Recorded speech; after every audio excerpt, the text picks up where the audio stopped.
Good morning, dear student. Now let's continue our chapter number 1, nutrition in plants. So now we may ask page number 1. Now we may ask where the food factories of plants are located.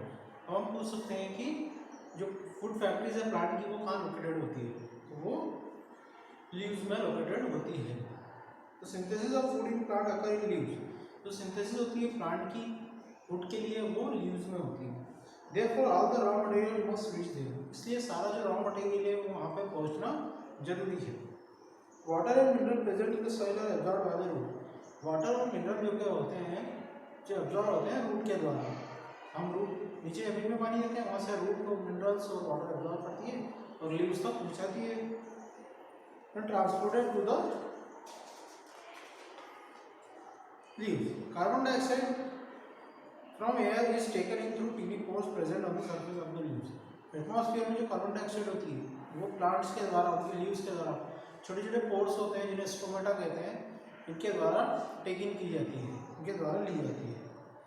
These pores are surrounded by guard cell. ये जो pores है ये guard cell से surrounded होते हैं. Such pores are called stomata. ये pores को मैंने ऑलरेडी बता दिया, इन्हें स्टोमेटा कहते हैं. Water and minerals are transported to the leaves by the vessel, which run like pipes throughout the root. Water और मिनरल जो कि ट्रांसपोर्ट होते हैं लीव्स की द्वारा वेसल्स होती है, जैसे हमारी बॉडी में होती है ना, वेन्स होती है हमारी बॉडी में, इस तरह से उनमें भी वेसल्स होती है और वो एक पाइप की तरह काम करती है और उसके थ्रू मिनरल्स और वाटर लीव्स तक पहुंचाया जाता है. They form a continuous path और पैसेज फॉर द न्यूट्रिएंट. वे कंटिन्यूअस पाथ बनाते हैं न्यूट्रिशन के लिए जो कि रीच लीव तक पहुँचे. You will learn about transport of material in plant chapter 11.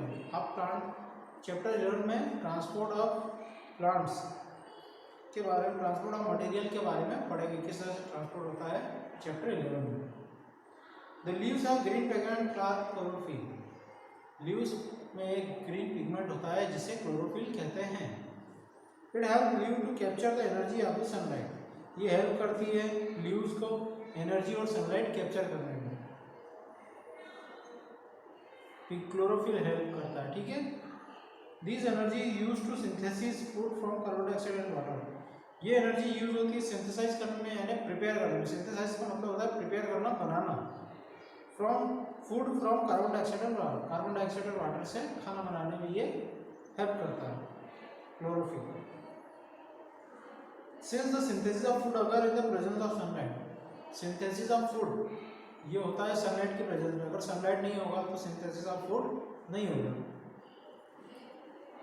So we find that chlorophyll, sunlight, carbon dioxide and water are necessary to carry out the process of photosynthesis. So अभी हमें पता चल गया कि water, mineral, carbon dioxide और sunlight ये ज़रूरी होता है फोटोसिंथेसिस करने में, ठीक है.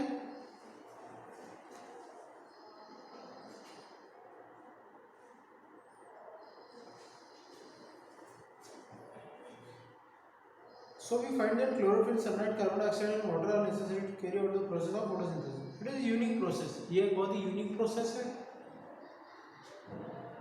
The solar energy is captured by the leaves and stored in plant form in the form of food. Solar energy capture की जाती है एटमॉस्फेयर से और फूड के फॉर्म में स्टोर की जाती है लीव्स के प्लांट्स के द्वारा. Thus, sun is the ultimate source of energy for all living organisms.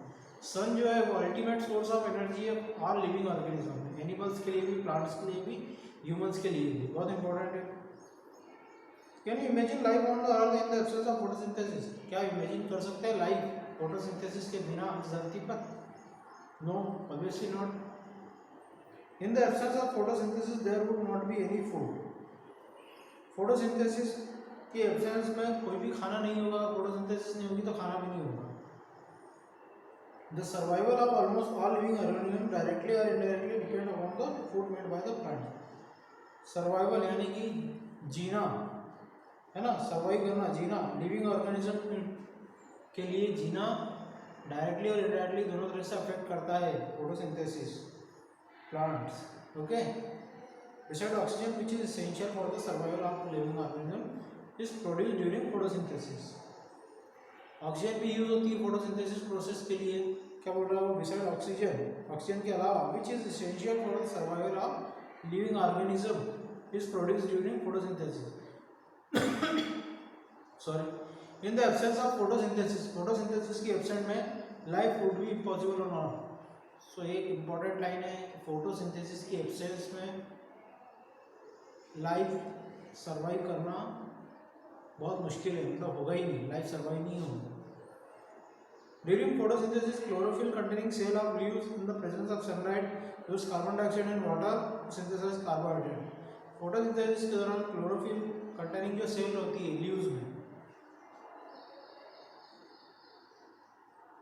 In the presence of sunlight की प्रेजेंस में, कार्बन डाइऑक्साइड की प्रेजेंस में, वाटर की प्रेजेंस में कार्बोहाइड्रेट बनाती है। The process can be represented in equation.